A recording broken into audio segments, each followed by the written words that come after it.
We are tonight's entertainment. You can't handle the truth. The fire rises. Pizza time. You're a wizard, Harry. So it begins. You know how much I sacrifice? You think that's air you're breathing? Groovy. I don't have friends. I got family. We are Sex People! 1, 2, 3, 4! Craft Services. Hey, Trent. Hi, Parth. Good to see you. You too. It's been far too long. It's been a minute. You're looking well, though. Thank you. You as You look well. good. You're shirtless. First time? No, you've been shirtless on the pod. You've been shirtless on the pod quite a few times, but this time it's pretty earned. It's like 90 degrees outside right now. Yeah, I want someone else to be around to help me install my air conditioning unit, because I think doing it alone would be dangerous. Parth is on the floor. He's showing me that his AC unit is on the floor as well, meaning that he has not installed his either. And it's like, no one's home, but then I have like sort of a date tonight, and it's like, I can't ask them to help me do it. I mean, like, It depends how the date goes, I guess. maybe it'd be like a really good judgment of character. Or like if you don't really like them, then I definitely then do you it. definitely do it, because And then then it's I'm just like, I need pants. exactly.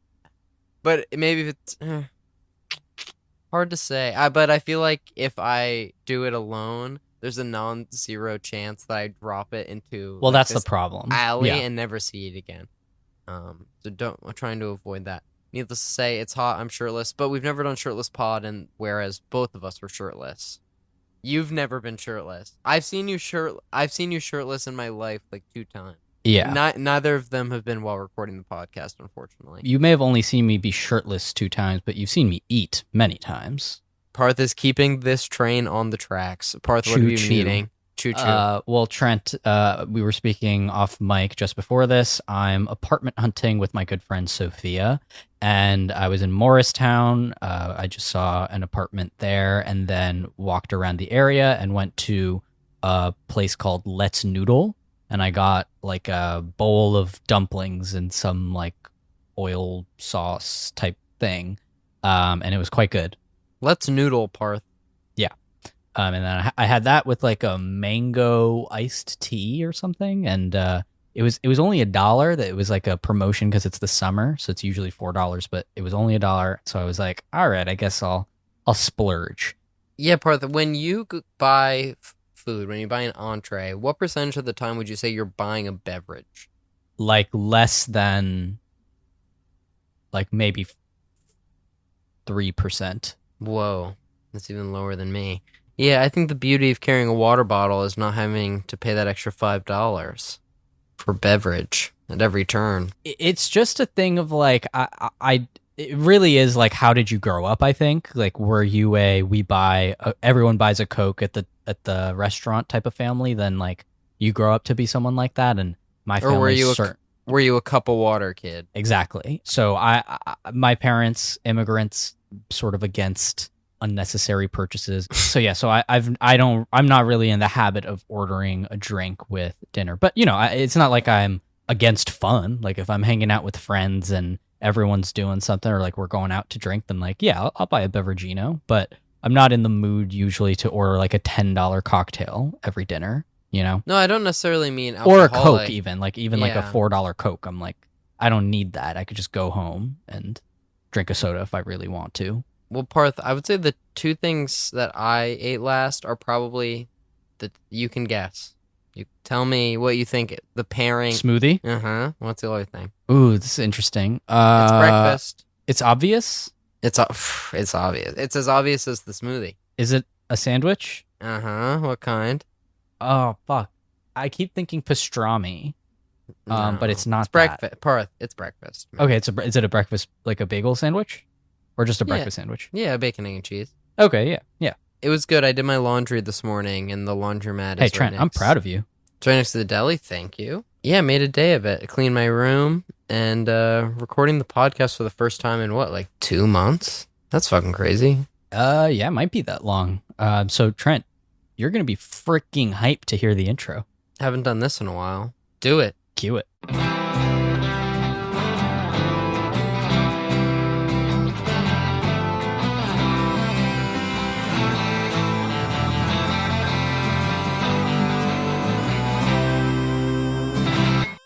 Parth, do you mind if I do? Trent, it's all yours.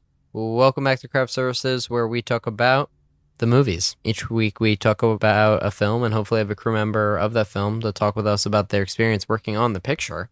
This week we had someone who worked on Backrooms. Weren't they vaguely involved? They were vaguely instrumental in making it happen. Vaguely, though. Who is it? Director Kane Parsons? Yeah. So he's the director. It was the director of the movie. Is that cool or is that not cool? I don't know. I'm happy to let the listener let us know if they think that it's cool that we got the director of Backrooms, currently number 1 at the box office. It's A24's highest grossing movie. Ever? I believe so. Yeah. Really? If not, it was at least, I know it was their highest opening weekend ever. And it's very exciting. Between this and Obsession, it's exciting to see sort of original. Yeah, both those movies are doing exceedingly well. Yeah, and people try to write that off because it's horror, but I don't think that that's fair. I'm happy that there is a new movie out that people are excited by, that are not just like us and our film friends, you know? I love a good horror movie. I mean, there are fun horror movies, but these are good horror movies. That's the best. We were lucky enough to interview Kane Parsons. He carved out 45 minutes of his time to talk with us, which is super cool because he's on a massive press tour right now, and I think I'm happy that the pod is in such a place that we could do it. Trent, you were almost at this interview. I know. I was just gonna say, can I come clean about something? You can. I wasn't. Guys, I'm not in this one. I'm so sorry. You might not be that surprised because I've been gone for 2 months, but I'm back now. But I just missed this because I've been working so much. But I have been bragging about it at work, being the director of Backrooms on my podcast, and people were like, that's cool. And then a few of my friends know that I wasn't able to make it, and they were making fun of me, and they're like, bro, you weren't even there. I know. It is. I asked you if you felt it may be your podcast, but I wasn't even there. And yes, Parth asked earlier if I have stolen valor. And It does feel like that. I'm just unhoused person on the street saying they were in the military. Yeah, it's basically exactly like that. But who was super cool was Kane Parsons. Folks, it's part 1. So it's part fun. So let's get it done. Let's cue the interview. Yeah, let's get it done, Parth.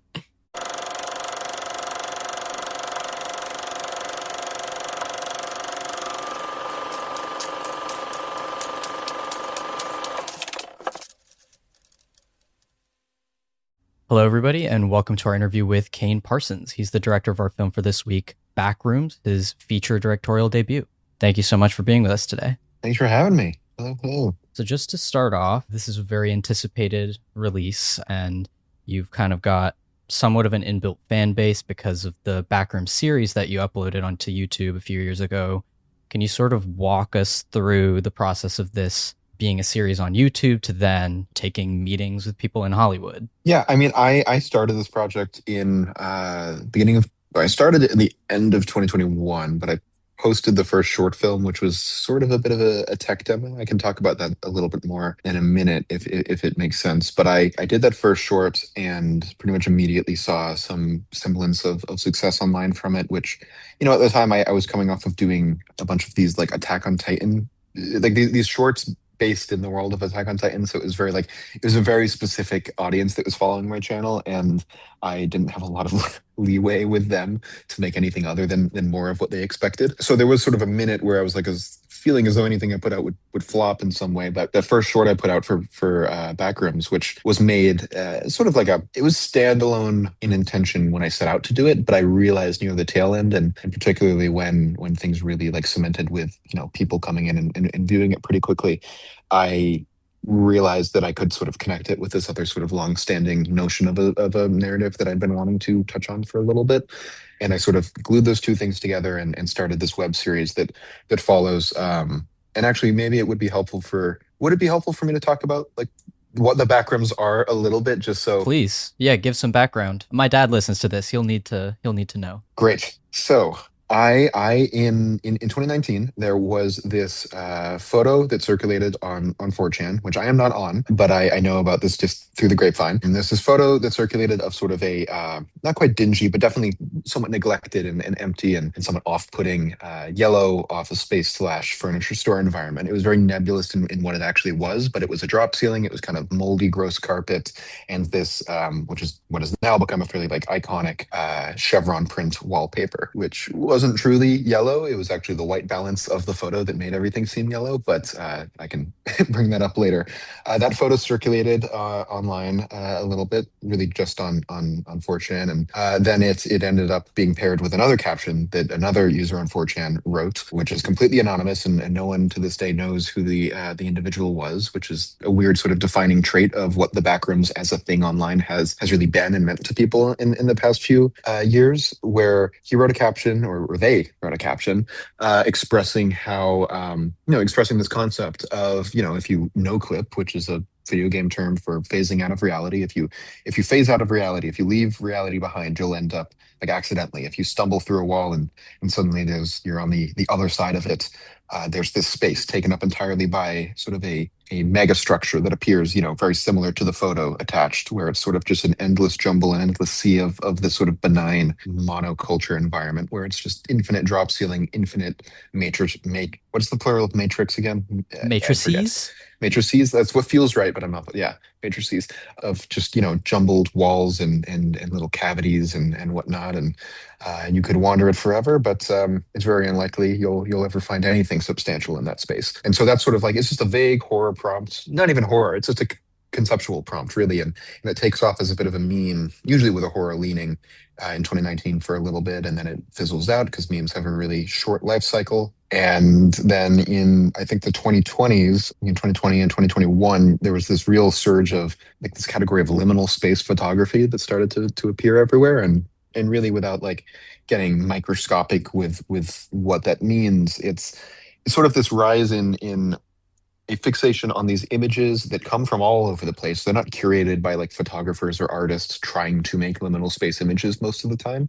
It's sort of like people online assembling collections of photos that are evoking, I guess maybe it's easier to describe what is present in them, and then I can talk about what I think that means for people. It's a lot of these photos that are devoid of human life, no human subject or living subject in really any of them. Most of them have like an interior environment focus. Most of them have a quality of sort of tainted saturation or white balance, sort of, bad digicam look, a sort of, overemphasis on a sort of, a front-facing flash illumination, or, qualities that I think have, for me, I can speak in my own experience when seeing these photos and how evocative they feel to me. They feel like viewing little memories from the back of my mind from childhood of spaces I might have wandered through, hotel pool, the hallway of an apartment, a grandparent's kitchen, just little benign details from life, and particularly childhood, where I think sensory information and details are so much more vibrant, and we sort of store that, and that's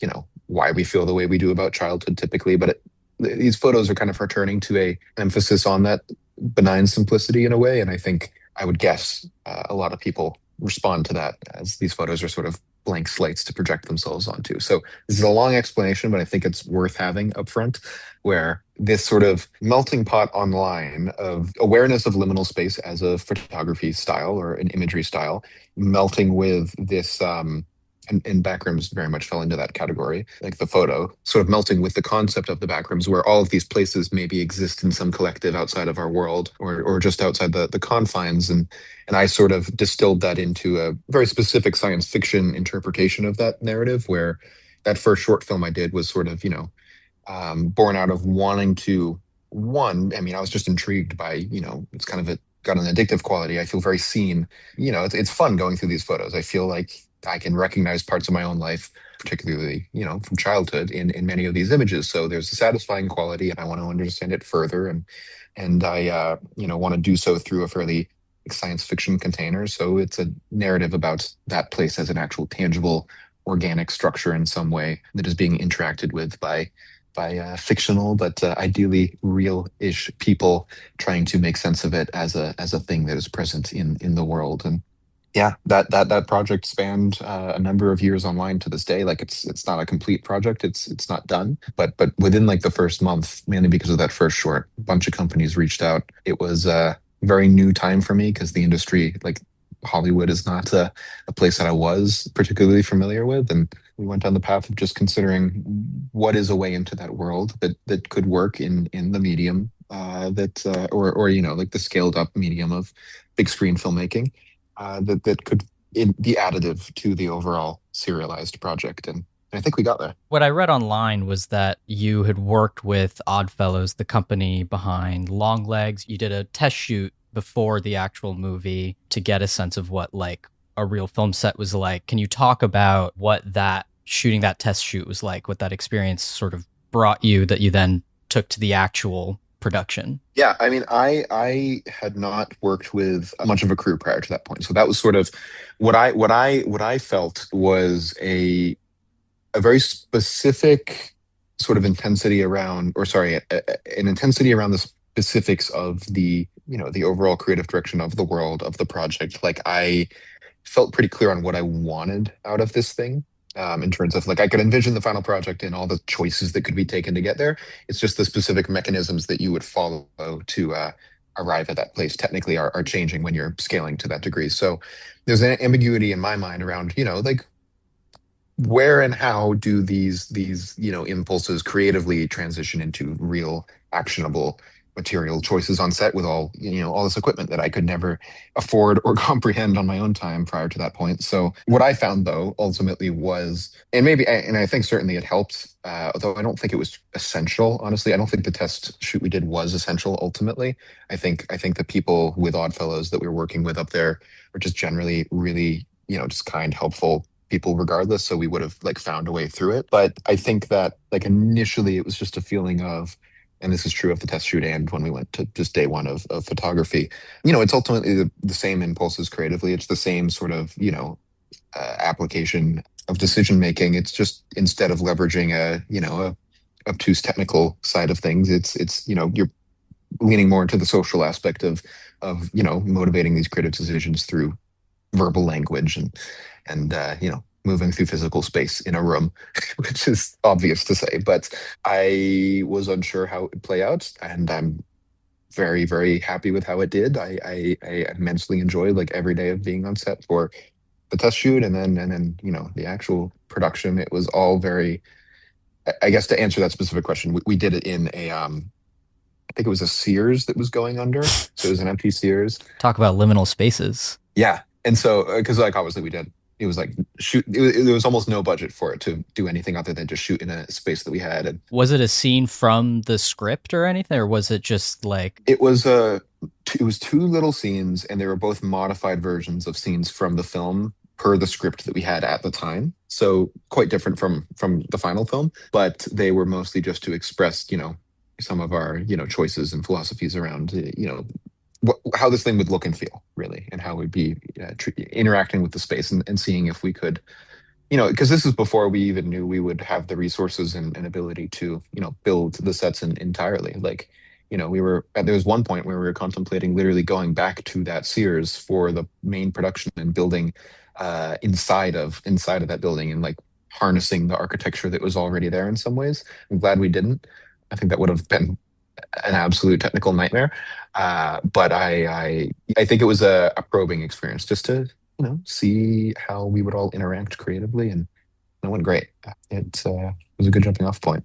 A24, they sign on in 2023. You don't start production till 2025. Can you walk me through what those 2 years looked like? Were you writing the script? Were you just deep in prep? What happens in those 2 years to get the movie made? It was script. It was almost entirely script writing. We started prep literally I guess like true prep started just like a year ago this week. Wow, congrats. Yeah, I know it's been a crazy year. I think it was, but like I was doing like pitch deck materials and we were like working on casting prior to this. So all of that sort of would have started probably around March or February or so of probably like March of 2025 is when it really started. Prior to that, it was just waiting on script materials to look at.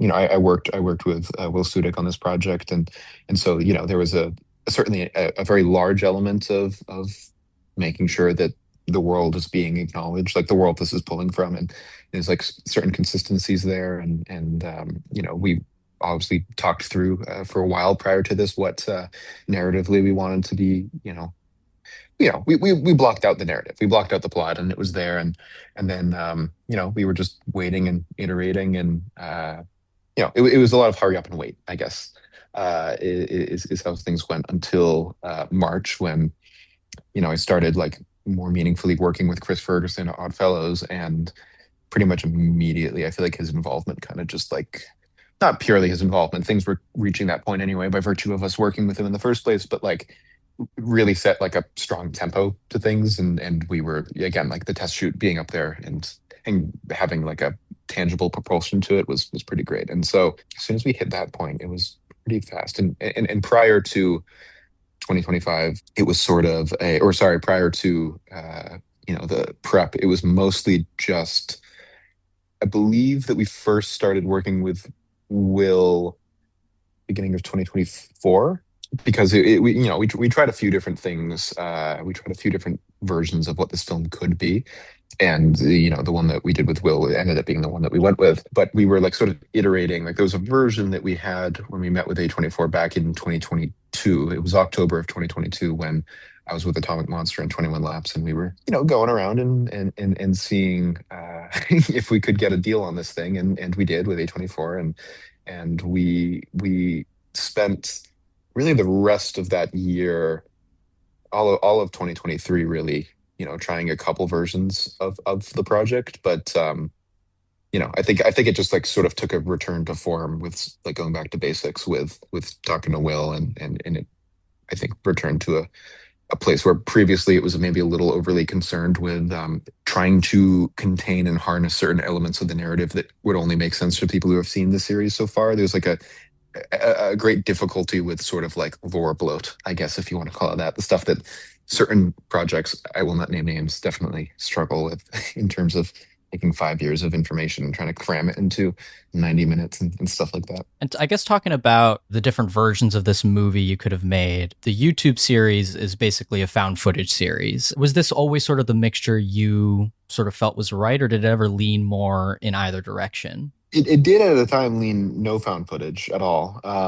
Not this specific version of the film. I think we, again, in part of that, trying to go back to basics in some ways. Maybe that's not the best way of putting it, but like focusing on what made the original post work for people, and what worked about like the first short I did, and really just trying to engage with those simple core elements, but then threading them in a way that leads us through a map of increasing complexity, so as to not let it be superficial. But I think that the goal, ultimately, the North Star, was to be able to harness both of those in a pretty locked down manner. That's not, I think we do that. Like, we don't really do any like cutting back and forth in and out of the camera. It's like when we're shifting into a found footage section, you're in one, then you're out. Yeah.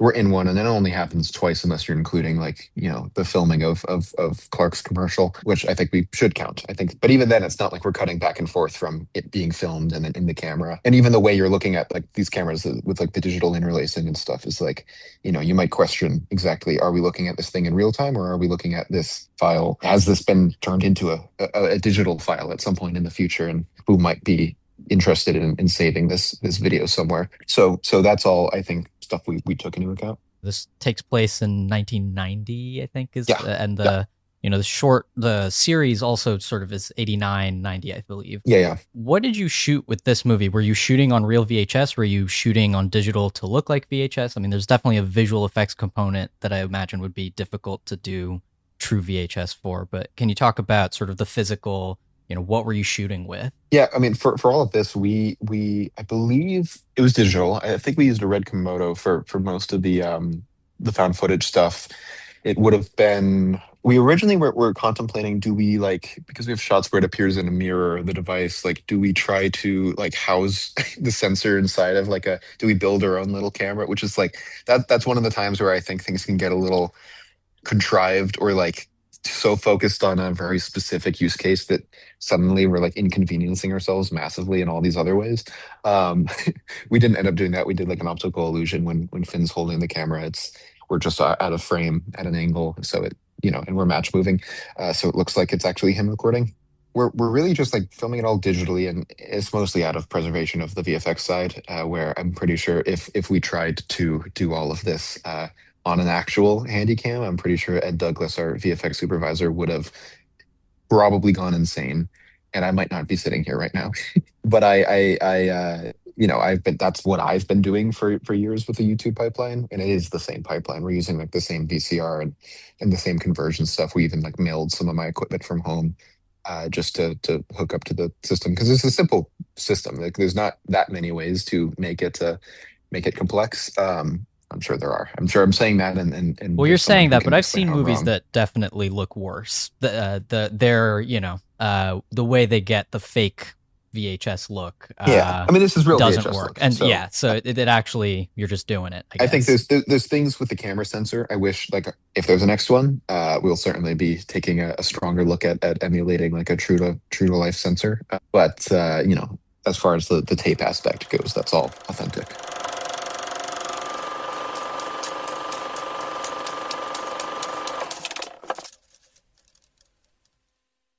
Parth.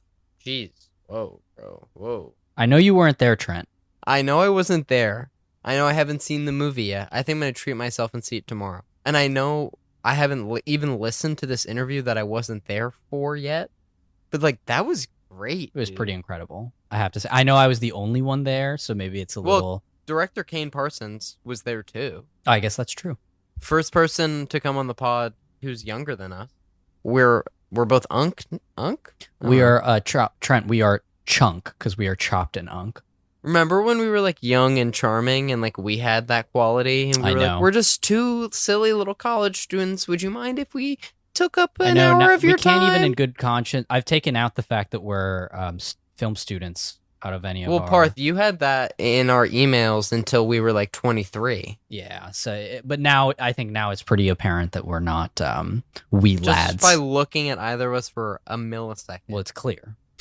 But yeah, thank you so much to Kane Parsons for coming on the show. It was a fun chat, and I think a lot of emphasis has been placed on Kane Parsons' age. For good reason. He was pretty young when he got the movie made, but I tried to steer clear of that because it's a big movie, and I think that he deserves questions beyond his age or the way he looks or any of that stuff. I think that if we're in film journalism or criticism or whatever we are, we should try to keep the focus on the movies, which we tried to do.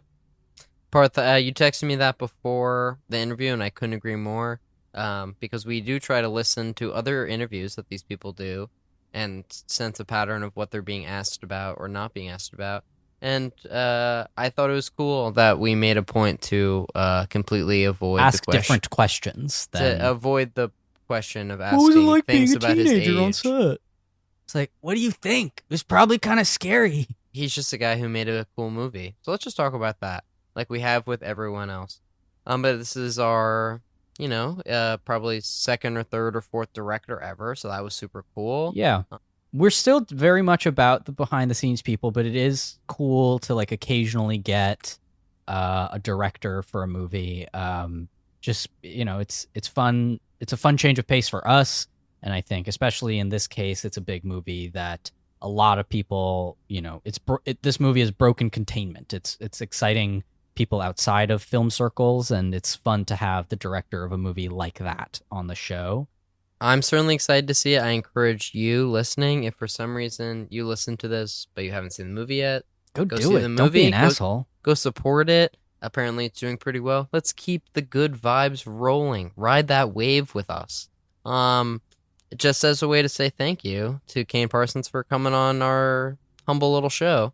Yeah. So make sure you're listening to this episode right now, but just as a reminder, these episodes come out every Sunday on all your major podcasting platforms, Apple Podcasts, Spotify. At 5 a.m. At 5 a.m. EST.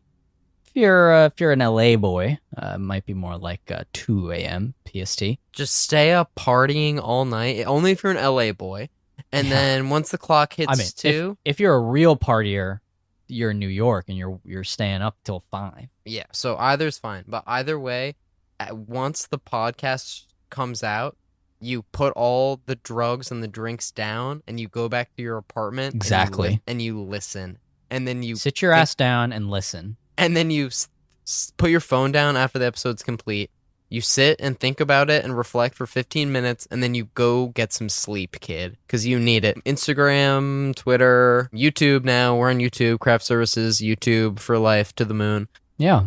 Yeah. It's exciting. So this was part 1. Make sure to come back next week for part 2. Yeah, next Sunday, part 2. We'll finish this off. Then there's more. There's always more. 6 years, Craft Services, almost at 300 episodes. What the fuck is up? Yeah. I texted in our group chat, Craft Services Central, Yumi and producer Bash. I said, we're going to hit 300 this year. Trent, last year, I think we did, was it last year that we like made a crew for a movie? Oh, was that for just 5-year anniversary? I think that was either, that was either 5-year or 250th. I can't quite remember. Yeah, that was, I enjoyed that, actually. We made a crew for a movie we would be making out of people who we've interviewed on our show, which I thought was a fun little exercise and celebration of our past guests. Yes. And it was a draft sort of thing. Like we had a pick out of like 15 candidates or whatever it was. So we have to think of something fun like that, or maybe something, maybe exactly that. But we can't. No, we'll come up with something new. Parth. Yeah. Oh, we always do. Okay. We came up with that last minute. We'll come up with something else cool last minute. We always do. but like, rest assured, guys, it will be last minute. That's a promise. Will it be good? Promise. I don't know, but it will be last minute. Yes. If you're not first, you're last. All right. Bye, guys. See you next week. Parth, it's good to be back. I'm back. You're like Spider-Man. The boys are back in town. The boys are back in town. Parth is back in town.